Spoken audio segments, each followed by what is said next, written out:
In this example, we're being asked to find the volume and surface area of the cone that we are given. So this cone has a radius of 8 centimeters and it has a height of 18 centimeters. So that's from this point here to the tip of the cone.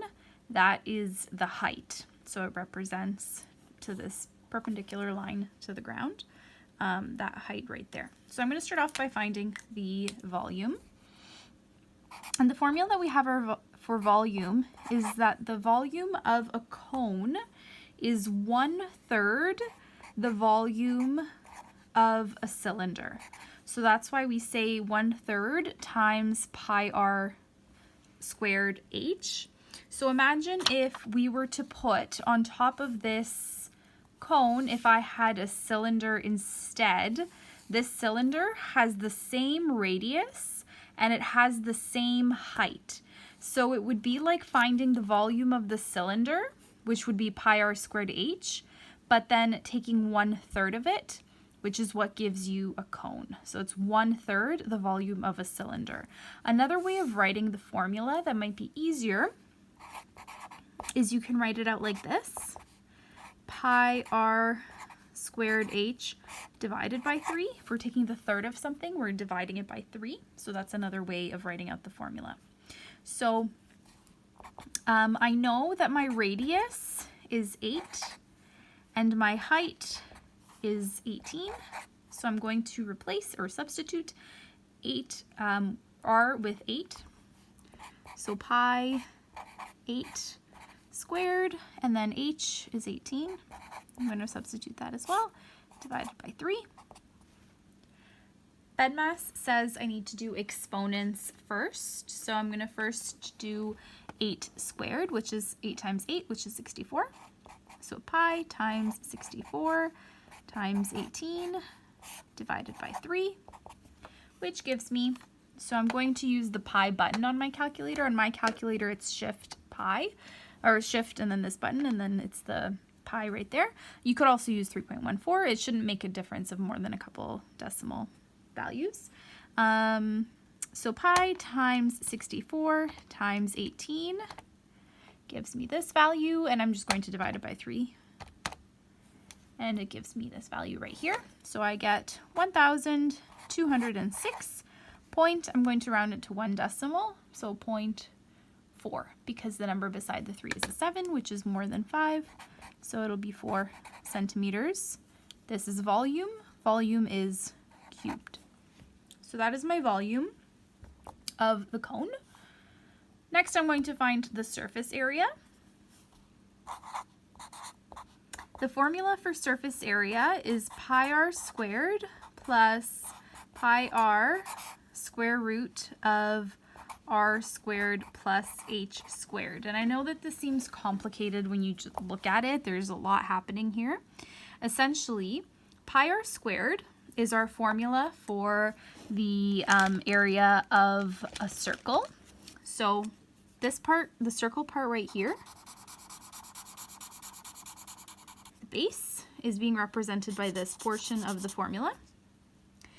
And this part right here, pi r, and then the square root of r squared plus h squared, represents that curved surface around this cone.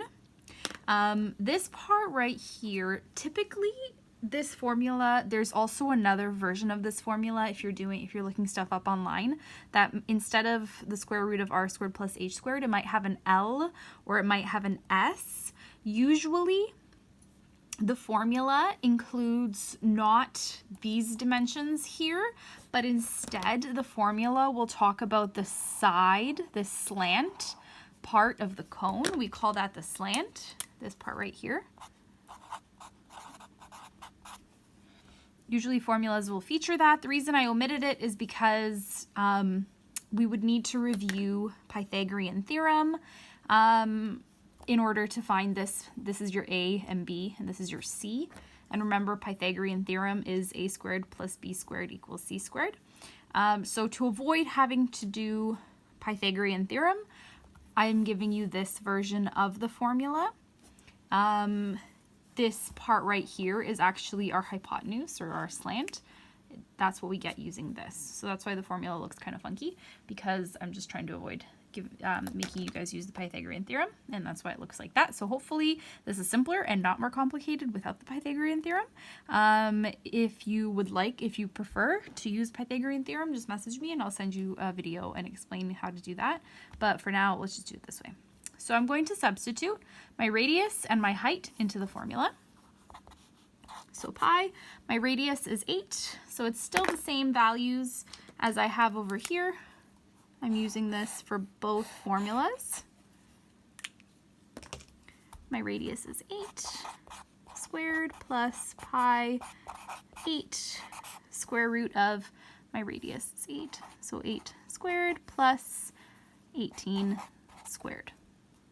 Okay, so I know it looks complicated, but let's just break it down to BEDMAS. So BEDMAS says we do exponents first. So I'm going to do the exponents.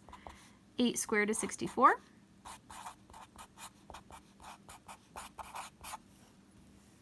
See that? 18 squared is 324. Okay.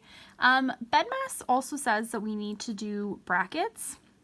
In this case, these brackets just mean multiplication, so we're not really looking at them yet, but this square root, we need to add these numbers underneath the square root first.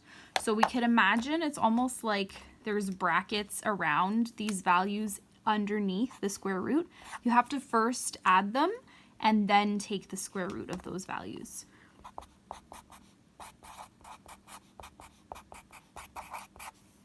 So 64 plus 324 gives me 388. And I can take the square root of that.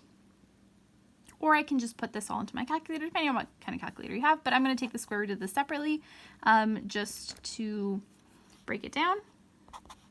So pi times 64 plus pi times 8 times the square root of 388 is 19.7. And I rounded to 1 decimal. The number beside the 6 is more than 5, so the 6 becomes a 7. Okay, still doing BEDMAS, so I'm doing multiplication next. This is going to be the very, very last step. I'm not adding until the very end. So I'm going to multiply here. So pi times 64 gives me 201.1 plus, then I can multiply these three. So pi times 8 times 19.7 gives me 495.1. And now I can add these two together, which gives me 696.2. My unit is centimeters squared. Surface area is centimeters squared. Okay, so this is my surface area for the cone, and this is my volume for the cone. Volume is going to be just like you would find the volume of a cylinder, but we're going to divide by 3. Surface area, a little bit more complicated in the way that it looks. You just have to make sure to follow the rules of BEDMAS when you're doing it.